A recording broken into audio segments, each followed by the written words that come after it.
mwanya tugomba twige ibijanye n'ingabire. Twama twavyigishije ariko ni vyiza ko tuza turibukanya bene data. Bibiliya iravuga ngo twahawe ingabire zitandukanye. Kanatsinda Imana niyo kurema itaguhaye ingabire. Izo ngabire canke impano Imana yaziduhaye ku buntu. Nico gituma ijambo ry'Imana rivuga ngo furura ingabire Imana yashize muri wewe yake. Abantu benshi rero umubajije uti ingabire yawe ni yahe, impano yawe ni yahe, acashavura. Donc ico kibazo umengo kiramubabaje. Rero hari ibintu utagomba kwirengagiza mu buzima bwacu. Hari ibintu tuvyirengagije hapfa ibintu vyinshi. Iki kintu c'impano, ikintu c'ingabire nama nakivuze kenshi cyane. Biragoye kandi kiretse ugiye ku magendera ko woshobora gushika ku ndoto udakoresheje ingabire ufise, udakoresheje ingabire Imana yaguhaye, vyohava bigorana. Urashobora gusanga umuntu yahejeje kaminuza umubajije uti ingabire yawe ni yahe, akabura ica kwishura. Voilà. Donc wewe akiyumvira yuko urukiza rwiwe ruri muri ya diplome gusa. Ingabire nico kintu naho woshira diplome hasi coshobora kukubeshaho kandi ukabaho ubuzima bwiza. Voilà. Utakoresheje ivyo wakuye kwishura. Ingabire none ni iki? Ingabire nico kintu ushobora gukora mu buryo bworoshe, wowe bikakorohera, nturuhe, ntukoresha amahera menshi, ntukoresha ingufu nyinshi, mugabo iyo ugikoze abantu vraiment bakavuga bati ego nukuri ico kintu gikoze neza kandi atanga ingufu nyinshi washizemo. Nuko no gisigura wivugira ijuruhwa gusa abantu bashaka kugira ati subiramwo nani kumengo na karirimbo. Voilà. Akaririmbo nyene uvuga ijuruhwa niyo ngabire yawe. Ugiye muri douche urigura la la la la la la wiririmbira melody y'ururirimbo ikaba yaje ugaca kwandika. Uri mu bantu witereye akablage gatoya gusa ukazubona abantu batwenze bakuma. Voilà, ufise ingabire y'ugutwenza. Ingabire rero ni nyinshi cyane ariko biragoye ukuntu ushobora kubaza umuntu uti ingabire yawe ni yahe. Voilà, ntakubwire nimwe. Ubushakashatsi bwerekana yuko umuntu avuka afise ingabire ziri hagati ya 20 na 34. Muravyumva? Ariko ageze hagati y'imyaka 15 na 25 haba hasigaye ingabire ziri hagati ya 3 na 10. Murumva yuko uko dukura ariko zigenda ziyerimina ngo hagati y'izo 3 n'izo 10 ngo hashobora kuvamwo ingabire imwe canke zibiri zonyene zishobora kugufasha gushika ku ndoto zawe. Nshobora kuba nzi gukina umupira, nshobora kuba nzi gutwenza, nshobora kuba nzi kuririmba, nshobora kuba nzi kuvuza ivyuma, nshobora kuba nzi kwiruka, nshobora kuba nzi kuvuga amazina. Izo zose ni ingabire. Mugabo ugasanga ingabire y'ukuririmba niyo isuvye izindi zose. Voilà, ngaca nkoresha iyo nyene akaba ariyo imbeshaho. Bidasigura yuko n'izindi ntaba ndazishoboye canke ntaba ndazifise. Voilà. Nibaza yuko gitahuritse bene data.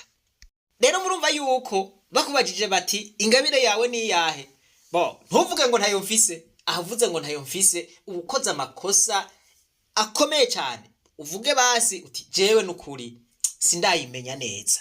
Voilà, bafume bagufashiriza ngaho nyene. Mugabo ntuvuge kameme ngo ntayo mfise. Voilà, umenye yuko wavukanye izirenga 20 gushika kuri 34. Numva ko ari nyinshi. Rero urumva yuko ingabire zitekeye muri wewe ari nyinshi cyane. Bisaba yuko ufata umwanya ukiyinjiramwo hanyuma izo ngabire ukazivumbura. Voilà, ufise ubutunzi bukomeye, ubutunzi buhambaye bw'inyegeje muri wewe. Gusa ntugomba voilà kubufukura. Ubo kubwira bati ngaha mwitongo ryawe harimo inzahabu urarondera.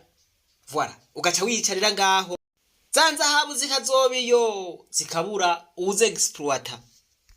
uko niko abantu benshi bapfanye ubutunzi mugabo ntibamenye kubwimba canke ntibamenye kubuvumbura kandi buri muri bo akaja kurondera amahera hariya azokurirwa ariruka kandi ubutunzi busanzwe buri muri we nyene. Okay, birashika ntuburamenya iyo ngabire yawe nibisanzwe mugabo no munsi nagomba dufashanye uruhu kuyimenye je sindakurekura utayimenye je mfuma fata inkoni gaho bundana inkoni utayimenye turahura. Hari abantu batumva no kuza ndafata akabantu voilà igiti duhuza ubwayi murabona aho navugiye mutumva muraza murambabarira abasha twari dufise impene izo mpene zarangora ngiye kuziragira zigatoroka nibereye kwikinira umupira zigatoroka zikaja kona imirima y'abandi bagaca bazifata bakaja kuzugarana nkarondera mana yanje bukarinda bujorora impene ntarazitora basha none je ntahagute aho ntashe muhira igiti nakubitwa narakubitwa nka nisusa zikajako buke mu gitondo abo zoneye bakazinduka iwacu bakazinduka bagatukana aho rero aho mana yanje bwabara ubugesera kabisa za mpene rero ngaca ndazizana ngaca ndazisanga mu ruhongore ngaca mbanza nkazihana izo mpene rero nari nazise abanyeshuri ngafata inkoni nkaziha ivyigwa donc wamengo n'abanyeshure nyene nkaziha discipline voilà aho ndiko nababwira se kubabesha voilà urabona yuko rero ibikorwa bimwe bimwe byaciye biza birankurikirana karagaciyemwo yari blague. Ikigwa cuno munsi turaza kurabira hamwe duti mbega umuntu yomenya ingabire yiwe gute yomenya ingabire inyegeje muri we gute voilà iki nico cigwa gihambaye kiza kubafasha kandi ibi bintu bigora abantu benshi tumaze kuganira rero no relaxing voilà bapoze uno munsi ntumvanaho utamenye ingabire yawe. Voilà ingabire yawe nico kintu uzokoreramwo kikagufasha gushika ku ndoto yawe vyoroshe. Nababwiye yuko umuntu ashobora kuba afise ingabire nyinshi ndavuga ingabire zitandukanye. Ikibazo rero ni cakindi ni gute woshobora kumenya yuko ufise ingabire kanaka. Ubwa mbere iyumvire kuri passion yawe. Nivyahe ukunda gukora? Nivyahe wumva ufitiye umuriro igisharara cyo gukora? Passion murayibuka ko twayivuze ko cyane ico ni kimenyetso c'ingabire ufise.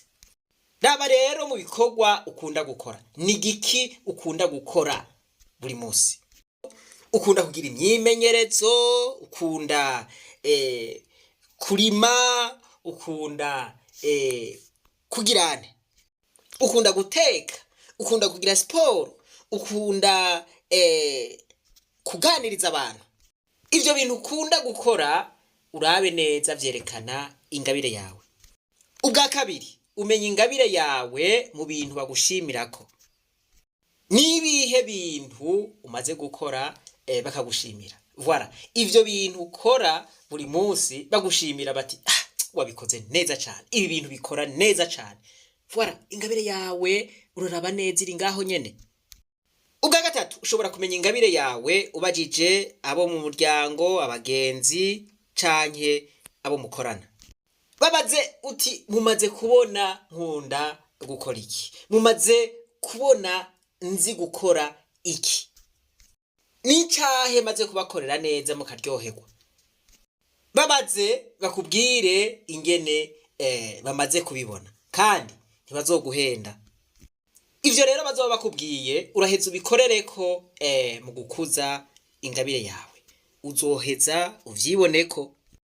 Ubwa kane ushobora kumenya ingabire yawe urabiye ku bintu kanaka umaze gukora. Warigeze kuba uriko urakora ibintu ubikora neza, canke ivyo abandi bariko barakora warabiravye nawe uca wiyumvira kubikora kandi ubikoze birakunda. Kubona warabikoze bigakunda kandi bitabanje kukugora bisigura yuko nawe ingabire iri ngaho. Ivyo abandi bariko barakora rero birashobora gukabura ingabire zitwinyegejemwo zigasokoroka. Ubwa gatanu, ubumenyi ufise mu kintu burashobora kwerekana ingabire ufise mu kindi. Mu gihe ufise ubumenyi bwo gukora nk'imashine nk'akarorero, urashobora kuba ufise n'ingabire yo gukora isaramara canke kubaza. Usanga wobaza bikoroheye atangorane nimugize. Ubwa gatandatu, umenya ingabire yawe ubanje kugerageza ibintu vyinshi. Ntuzomenya ko ufise ingabire yo gukina utagiye gukina. Ntuzomenya ko ufise ingabire yo kuririmba utaririmbye. Mu gihe ugerageje ibintu bishasha ushobora gukanguka uvumbuye ingabire nshasha rinyegeje muri wewe. Fata akanya ucape, usige irangi, fata akanya ukine, fata akanya ugerageza ibintu bimwe n'ibindi. Ushobora kugenda uti okay, reka ngende nanje mbe ndakina umupira. Ukojeje kuguruka umupira abantu bagaca basara bati no ifo yukuza muri match. Wahora he? Iyo ngabire wari warayibitse hehe? Mana yanje. Wigumiye ngaho ntugerageze ikintu na kimwe, uzoguma wiyumvira ko atangabire ufise kandi uyifise. Voilà, icindwi, nikihe kigutera uruhagarara? Nikihe wumva kikubabaje? Nikihe uraba ukumva umengo hari ico wokora? Kumbure politike urayiyumvira ko vraiment ukavuga uti no ibi bintu wapi. Ukabona ama strategy kanaka woshobora gukoresha, ukabona imikenyuro, ukabona uti jengizuku vyo kundi ibintu bikagenda neza. Ivyo ntubifate minenegwe, bishobora kuba ari ikimenyetso cuko ushobora kugira politike. Nahitoba politike ni giki kikuraje ishinga, ni giki wumva nawe umengo wokora. Voilà, naho ubona ataho vyoca. Ego ushobora kubona ataho vyoca, mugabo uravuga uti oya anshishije muri inzira hagira uko. Voilà, ico ni kimenyetso cuko ufise ingabire mw'ivyo bintu. Icumunani kigomba gusa n'icambere. Nikihe kintu ukora atanguvu nyinshi ukoresheje, ukora atabiharuro vyinshi ukoresheje, ukagikora naturellement, ukagikora bisanzwe, mugabo ugasanga wagikoze neza. Ico kintu ukora vyoroshe, kitagutwaye inguvu nyinshi, kitagutwaye amahera menshi, voilà, ico gishobora kuba ari ingabire yawe. Ico ni cerekana yuko ufise ingabire mw'ico kintu. Often indicates related talent. 10.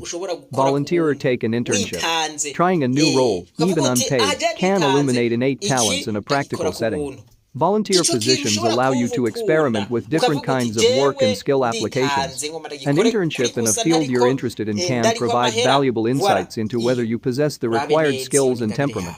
11. Ibi bikorwa n'abantu bake. Abantu benshi usanga bakunda inoti gushika yaho ivyo ashoboye, ivyo akunda. Jewe ibi ndabishoboye, reka ndabitange ku buntu. Urinze ufata ingingo nkiyo bisigura yuko ivyo bintu vyakubujije amahoro, wase kubiryamana ugira uti basha jewe reka mfume ndabitanga kuri gusa. Voilà, ico ni kimenyetso kitabesha ko ivyo bintu ari ingabire yawe. Kuko iyo ufise ingabire, ikintu ukashobora kugikora atamuyaga nkuba bigusavye, atamabeteri, atamahera bigusavye, ico kintu ukagikora kubera ugishoboye, nibaza yuko ntugitanga kuri gusa ugomba kugitanga. Ivyo rero vyerekana ingabire ufise. Umuntu afise ingabire yo kwigisha, bamubwiye ati ingo wigishe, agenda ariruka, ahubwo bagomba yuko bimuvamwo akabisohora. Voilà, afise ingabire iyo ngabire iramubuza amahoro. Voilà, naho batari kumuhamagara ariko bariko arabigira handi. Voilà. Iki cenda kuja muri formation canke muri atelier no kuja mu ruganda. Ivyo biragufasha kumenya ibintu bishasha eka mbere bigakabura n'ingabire isanzwe iri muri wewe. Ivyo rero birashobora kugufasha kumenya ingabire yari yinyegeje muri wewe. Icumi, gutora mu bikorwa vyinshi. Iyo bakweretse ibikorwa vyinshi batirabi kitora ikiraba urashobora gutora ukavuga uti iki jewe nogerageza. Voilà, kubera ko utoye ico birashobora kuba bifatanye n'ingabire yawe utarubizi. Icumi na rimwe ni observation. Uri mu observateur, uricaye ahantu bariko baravuga ibintu, wewe ivyo bintu bariko baravuga n'ibintu biri mu rudavagi, mugabo wewe mu mutwi wawe hari ukuntu uzura biconnecta, ucubona ikintu kimwe kiri hariya n'ikindi hariya, utuntu woterateranya kugira ngo ivyo bintu bije ku rutonde. Voilà, ufise ingabire yo gukemura ibibazo. Gerageza gukora ibintu, uzosanga ibintu vyinshi ushobora kubitorera inyishu kubera usanzwe ufise uko kuntu ushobora guterateranya ibintu vyari mu rudavagi bikaja ku murongo. Voilà, ushobora gusanga ufise ingabire idasanzwe abantu bakagukenera gose. Ukuntu ibintu biri mu rudavagi ushobora kucubona bikoroheye ingene wo bishira ku rutonde, ingene wo biryohora. Iyo ni ingabire. Icumi na kabiri, aka kantu mukumve neza, abandi bantu bariko barakora igikorwa kanaka we wumva ubafitiye ishari, agashari kakaguma kaza, ukaguma ubona yuko wewe ivyo bintu wo bikora neza kubasumvya. Voilà, aka nagashari ndiko ndavuga, ako gashari kakaguma kaza muri wewe, ukumva umenga ivyo bintu ahubwo wewe niwe wo bikora neza. Voilà, iyo ni indication, ico ni kimenyetso cuko nawe ufise iyo ngabire. Munyumve neza, simvuze yuko woja kugurukira ku bantu babandi canke ngo wonone ibintu vy'abandi canke ngo utangure kuroga abantu ngo bariko barakora ibintu ngo we niwe woca ubikora. Oyaye, hariho ishari ryiza, hariho ishari ryiza. Mvuze ngo hariho ishari ryiza umengo ntibyumvikana, ariko birumvikana. Wewe ako kantu kaguma kagucumita ukabona yuko naka ariko arakora kiya kintu wewe wogikora neza, urumva iyo ni ishari ryiza. Ahubwo cugenda nawe ugikore mu buhinga bw'iwawe, ugifinyore neza. Voilà, uzoba werekanye yuko ufise ingabire. Icumi na gatatu, ni cahe kintu gikunda kugutwara umwanya wose ugahera ari cyo uri kurakora. Voilà, reka ngo mengeze ngaho. Ibi bintu 13 nizeye ko bigufasha kumenya ingabire ushobora kuba ufise. Twandikira utubwire, muri ibi bintu 13 tuvuze harabuze n'ikintu na kimwe kigufashije kumenya ingabire yawe? Ni yahe mpano ufise? Nimba vyakunaniye twandikire utubwire tugufashirize aho vyakunaniye. Nikiye kintu ukunda gukora vyoroshe? Nikiye kintu ubonye abandi bariko baragikora nawe wumva akayigo ukumva wo gikora neza kubarusha? Nikiye kintu gikunda kugutwara umwanya ahubwo kigagutwara n'amahera, ugasanga wagitaye ku mwanya n'amahera waherejeko? Nikiye kintu wahora ukunda gukora ukiri umwana? Voilà, ibi bintu byose ndizeye yuko bigufasha kumenya ingabire ufise. Nta gihugu na kimwe gishobora gutera imbere abantu batamenya ingabire zabo ngo bazikoreremo. Iterambere ntirishoboka kuko abenshi ucubasanga mu bibanza batategerezwa kubamo, mugabo mu gihe uzi impano yawe baravuga bati naka ibi bintu arabizi, ategerezwa gukora ibi. Twabonye yuko umuntu atagira ingabire imwe gusa, agira ingabire nyinshi zitandukanye mugabo ingabire imwe canke zibiri canke zitatu nizo zonyene zishobora gutuma ashika ku ndoto ziwe. Mu gice cya kabiri tuzokwiga ingene ushobora guhindura iyo ngabire watoye ikakuviramwo uburyo bushobora kugufasha kubaho. Kuko kuyitora ntibisigura yuko ucikoresha ubwo nyene ugacutangura kurondera amahera cyangwa ugacutangura kuyungukako cyangwa ugacutangura kuyamura.